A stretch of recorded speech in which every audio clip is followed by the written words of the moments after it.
TV7 Israel News is made possible thanks to your generous donations. Shalom, good evening. This is TV7 Israel News broadcast to you from Jerusalem. And in today's top stories, the IDF highlights the cost of sacrifice as it deepens its ground operations in the Hamas-plagued Gaza Strip. ISA Director Doron Bar underscores that the majority of hostilities throughout the region include Iran's guiding hands. Chairman of the Israeli Parliament's Foreign Affairs and Defense Committee highlights Jerusalem's efforts to formulate an international agreement that could alleviate prospects of war with Lebanon. The broadening of the IDF's ground operations throughout the Gaza Strip is bound to increase friction with terror operatives, which regrettably is also expected to include an increase in casualties among the operating forces. We are at a stage where a great many forces are operating in the Gaza Strip in contact with the enemy.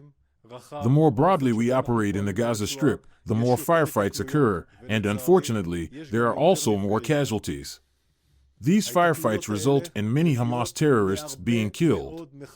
Moreover, it also results in the surrender of many terrorists, which we witness on a daily basis in Jabaliyah and Shujaiya and also in the Khan Yunis sector. It is important to clarify in light of public discourse, there is no change in our rules of engagement. For every division and for every brigade, for every soldier that takes part in action, before the entry of any force into the area, the Air Force attacks everywhere in Shujaiya, in the Khan Yunis sector, in Jabaliyah. There is always a strong envelope of fire. That's what we did before, and that's how we will continue to conduct ourselves.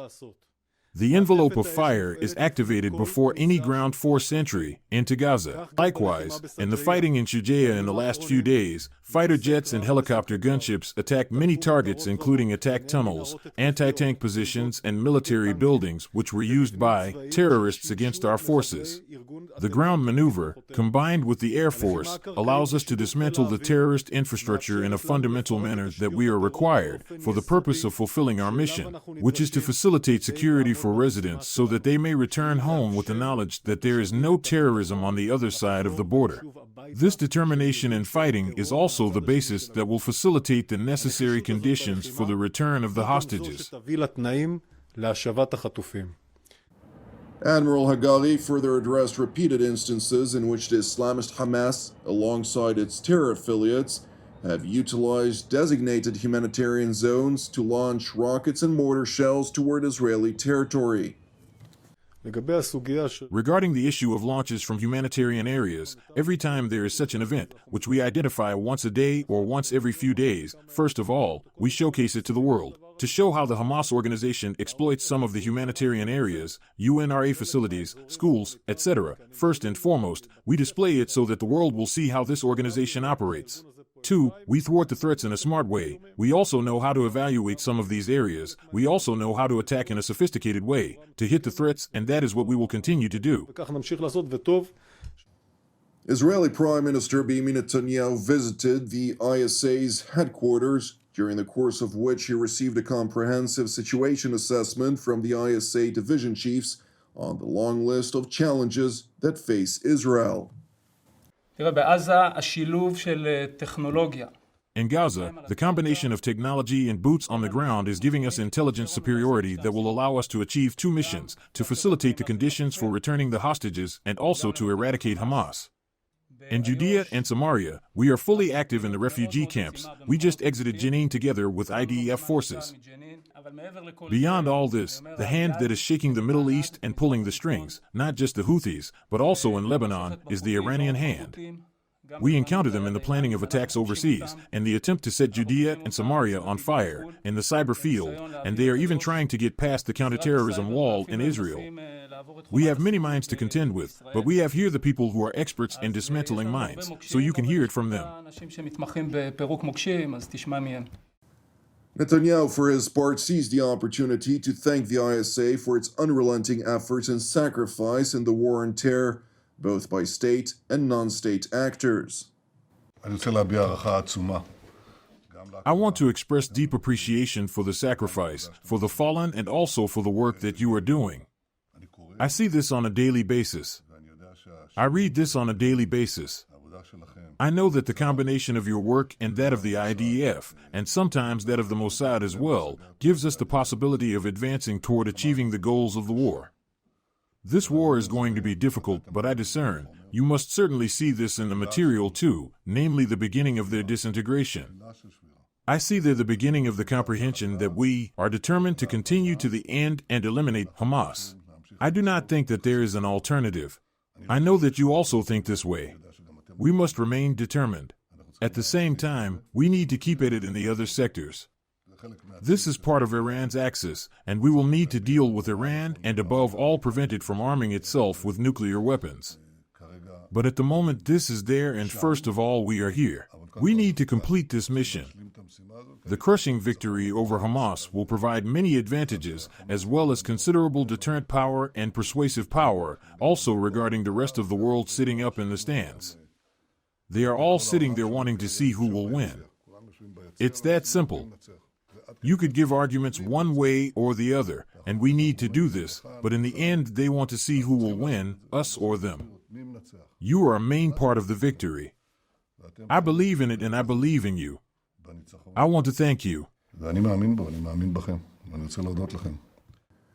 Meanwhile, Jerusalem is looking for a non-military solution to the threat emanating from Lebanon via Iran's proxy Hezbollah.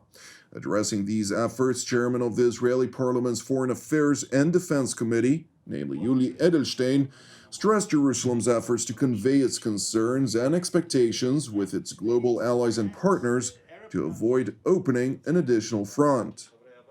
We are turning to every normal country, be it United States, France, Arab countries, anyone who could somehow influence the situation and has some influence in Lebanon, whatever is left from Lebanese administration, Lebanese government, but still, definitely we are not running to open an additional front in the north. We will, if it will be necessary, if they will attack us, Hezbollah forces will attack us, and then we will have no choice. Edelstein continued by highlighting that in any event, Jerusalem will not accept Hezbollah threatening the residents of northern Israel. We can't get back to the situation where our communities, kibbutzim and other agricultural communities are sitting half a mile from the border, half a mile from the fence, and one day could be attacked by, as I've said, the Hezbollah special forces. We're not going back to that situation. And Hezbollah terrorists in general, away from the border, this is, I think, a goal we are trying to reach at this stage through diplomatic channels. Asked about whether Jerusalem would reconsider establishing a security zone which could include the occupation of a strip of land along the Lebanon-Israel border, security zone in terms of capturing the territory, I don't think so. The Israeli Parliament's Foreign Affairs and Defense Committee chairman further highlighted that once an agreement is struck, any violation would grant Israel the legitimacy to root out Hezbollah and its Iranian masters from Lebanon once and for all. First of all, I think that the moment there will be agreement, and if we will see that Hezbollah is getting back there, yes, I think that military action will be taken. But I sincerely hope that if Hezbollah wants to see Lebanon not finally in ruins, because as I've said, the country is in bad shape anyway, and wants to show that it's part of the Lebanese, whatever you call it, establishment system, then they will have to think twice before breaking these agreements and before challenging us on that. It is important to highlight that Hezbollah has continued to launch attacks against IDF and civilian positions along Israel's border region with Lebanon, in a recorded uptick that has further exacerbated the nature of Israeli strikes against Hezbollah targets throughout southern Lebanon. Consequently, Hezbollah announced that another operative amongst its ranks was killed in an Israeli strike, raising the number of killed Hezbollah operatives since the October 7th massacre to 101, alongside dozens of other terror operatives affiliated with the Iranian proxy. In the north, IDF forces in the air and on land attacked a number of Hezbollah targets in Lebanon throughout the day. In addition, the forces attacked terrorist cells along the border in several locations. Since the beginning of the war, we have attacked over 110 terrorist cells. The IDF preparedness remains very high in the north, and it will remain high.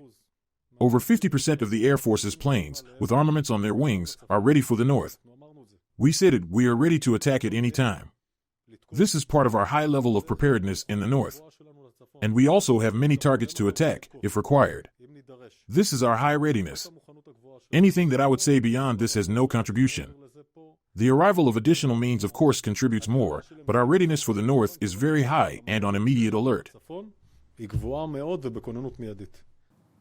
Meanwhile, in the Red Sea, the U.S. Central Command announced that its Arleigh-Burke-class guided missile destroyer, the USS Mason, responded to a Mayday call from the Marshall Islands-flagged motor vessel Ardmore Encounter as a civilian tanker was under attack from the Iranian proxy Ansar Allah, which is dominated by the Houthi tribe in Yemen. According to CENTCOM, the so-called Houthis first attempted to board the tanker via skiffs, and when the attempt proved unsuccessful, a pair of missiles were fired from the Houthi-controlled areas of Yemen at the vessel.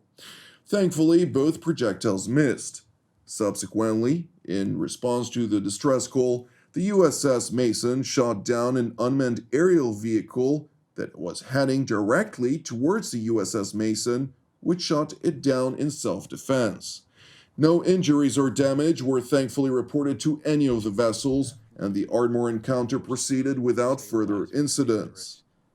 The actions that we've seen from these Houthi forces are destabilizing, they're dangerous, and clearly a flagrant violation of international law. And so this is an international problem that requires an international solution. We do continue to consult closely with our international allies and partners on implementing a maritime task force. I don't have any specific announcements to make today, and we will have more to provide in the near future. But as you highlight, we do continue to patrol the international waterways throughout the region to support freedom of navigation and efforts to ensure safety, security, and stability. Our ships will respond to distress calls, and certainly will continue to work with our allies and partners in the region to, again, support freedom of navigation and security and stability in the region. Thank you for watching TV7 Israel News. I'd like to initially encourage you to pray for the peace of Jerusalem and salvation of Israel. Moreover, it is important to know that tomorrow, in light of the last day of the festival of Hanukkah, we will not broadcast our daily TV7 Israel News supplement. Nevertheless, TV7's War Update will air per usual. Last but not least, I would like to seize this opportunity to once again encourage you. Since TV7 Israel is exclusively donation-based, your support helps us keep our productions free for all to watch. Therefore, I would like to thank all of you who support us, essentially helping us broadcast content that truly matters. If you haven't done so this month, you can donate via our website at www.tv7israelnews.com. I'm Jonathan Hassan, wishing you a Chag Urim Mevorach v'Sameach, and God willing, we will see you during our upcoming TV7 Israel updates. Until then, Shalom from Jerusalem.